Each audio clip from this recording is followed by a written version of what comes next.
So what time you gonna be here? Tyler asked me impatiently, his voice obviously frustrated. "'Cause the storm's gonna hit any second and I wanna get dinner cooked now in case the power goes out." I glanced up at the grey sky from underneath my umbrella and saw a large front of ominous looking clouds steadily drifting this way. "No joke," I replied loudly as I shouted over the sound of falling rain and thunder. "I'm on the corner of Eldred and Warren now, so I'll be there in 5 minutes."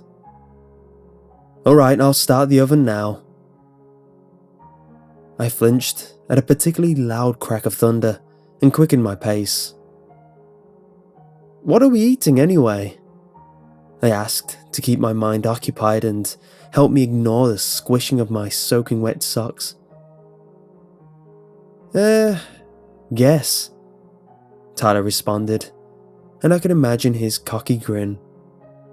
I sighed knowingly. "Pepperoni pizza with black olives and jalapenos?" "Pepperoni pizza with black olives and jalapenos. Yes, sir, that is correct," Tyler began. "It is the ultimate comfort food, as you get a little bit of everything. You get your vegetables and your dairy and your wheat and... Are you here yet?" I looked around, confused in the rain. "No?" "Oh, never mind then. I thought I heard the doorbell." I shook my head. "You don't have a doorbell.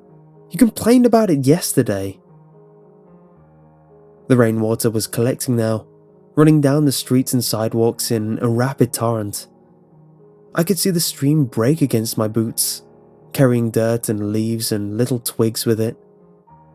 I shivered as the wind blew harder and cast misty spray against my face and neck. I slipped and caught myself against a fence post. "Hey man, I'll be there in a bit. I'm hanging up before I bust my ass in my new phone. See ya." I hung up and slid my cell into my pocket. A flash of lightning lit up the sky, and I blinked away the after images as I trudged along the line of yards where the sidewalk ended. I grimaced as my boots slurped in and out of the mud with sickening wet squelches letting me know I would soon be filthy. I cursed under my breath and silently berated myself for getting talked into this. Should have stayed at home. Walking 3 miles through the rain with a storm on the way just to hang out was a terrible idea. Should have just stayed in bed. My curmudgeonly conversation with myself continued for several minutes until, at long last, sopping wet and freezing, I found myself on the doorstep of TJ's new house. It was old and weathered, with faded paint and windows so scratched they looked foggy. The grass, despite the rain this autumn had brought, was yellow and dead. I walked up the cracked driveway and to the front door. I knocked on it loudly and shivered as I wrapped my arms around myself. No answer. I knocked again, banging my fist against the wooden door so hard, flecks of chipped green paint broke off and flitted to the ground. "Tyler, it's me! Open the damn door!" The door swung open with a loud creak, and Tyler's face smiled at me from within. "Sorry man, couldn't hear you over all the noise." He waved me inside. I kicked off my boots and threw my jacket in the corner to get the wet chill off of me. He looked me over and laughed, his green eyes crinkling at the corners as he guffawed at my current state. "So, how'd it go?" he asked sarcastically. I groaned and headed down the hall. "Lovely. Now, where's your bathroom?" "First door on the left. Pizza's almost done at least," he called after me as I padded down the wood floors in jeans heavy with rainwater. The house was bigger than I expected. Sure, it was old and needed a lot of work done, but it was good sized. It had that old 70s style layout with lots of little rooms sectioned off into their own areas. As such, I didn't see much of the place as I walked past closed doors to get to the bathroom.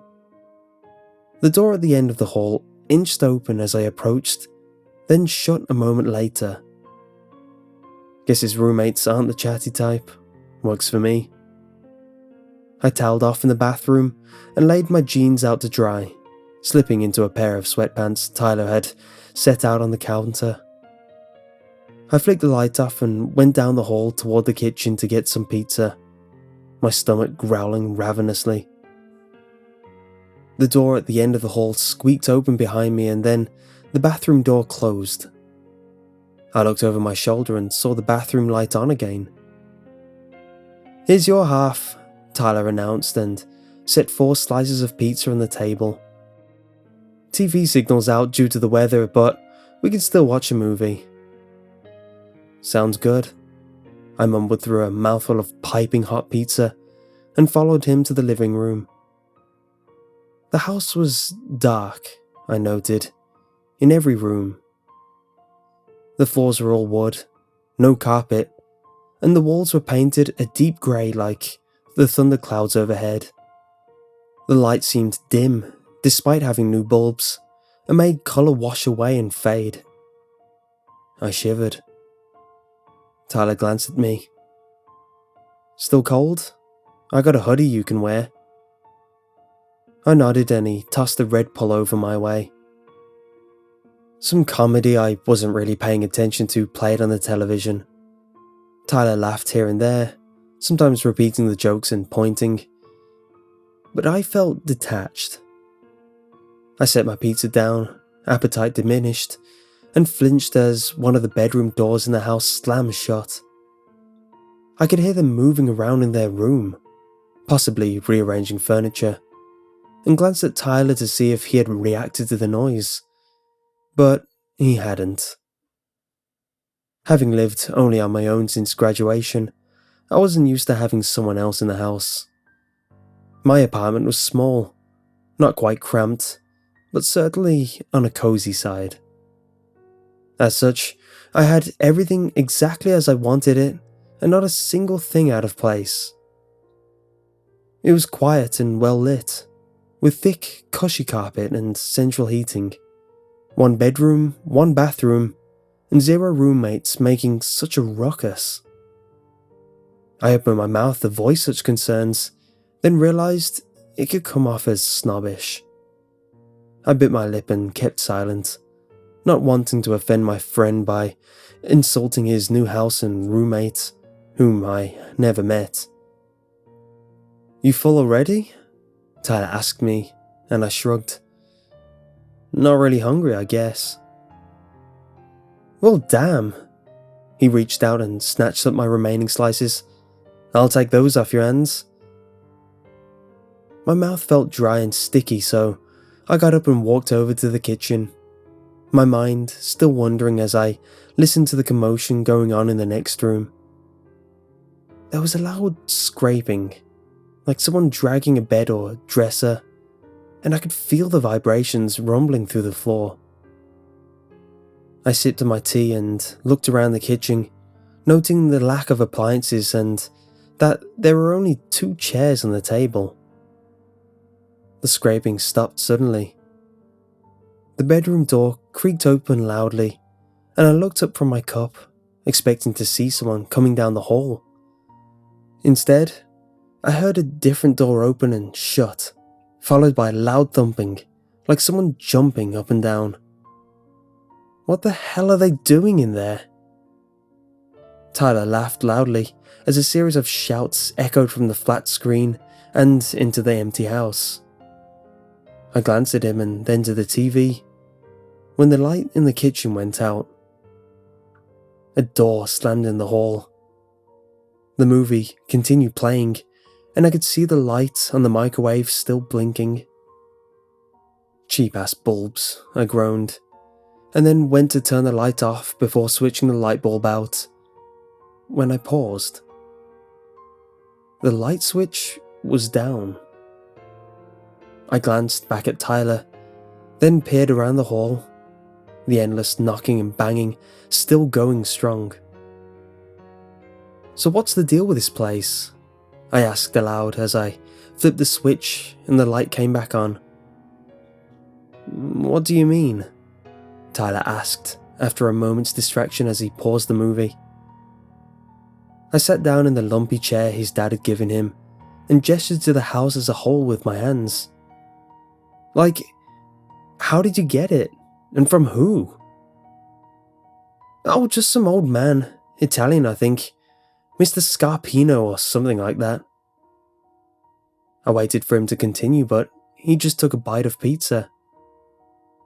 And? How'd you hear about it? He shrugged. Just saw a post online. Me and like 2 other guys came and looked at it. One of them got it. Then the old man called me like a week later saying it was available, and I moved in. I chewed my lip. Why was it open again? The guy moved out. Just up and left. The wall behind me jolted violently and knocked over a bottle of whiskey Tyler had on display. It shattered and splashed across the floor, leaving the house suddenly silent. Tyler cursed loudly and jumped up to clean it. Alright, enough of this crap.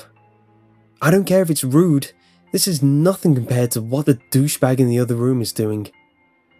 I sighed and sat my tea down as Tyler threw a towel over the spilled liquor. Hey man, seriously. What's up with your roommate?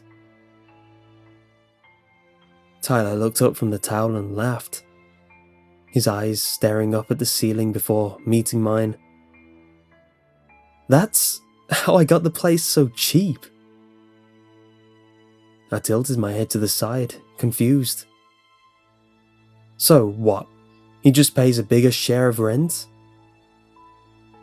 He laughed again and sat down, looking around for the remote. The commotion in the room escalated suddenly to an all-time high, and I grew tense. My fingers dug into the armrest of my chair. The walls rattled and shook as if there were an earthquake, even the windows jostling flimsily. Tyler pressed play on the remote, the couch beneath him cracking as the impacts against the wall hit it. No, man. He glanced at me out of the corner of his eye. I don't have a roommate.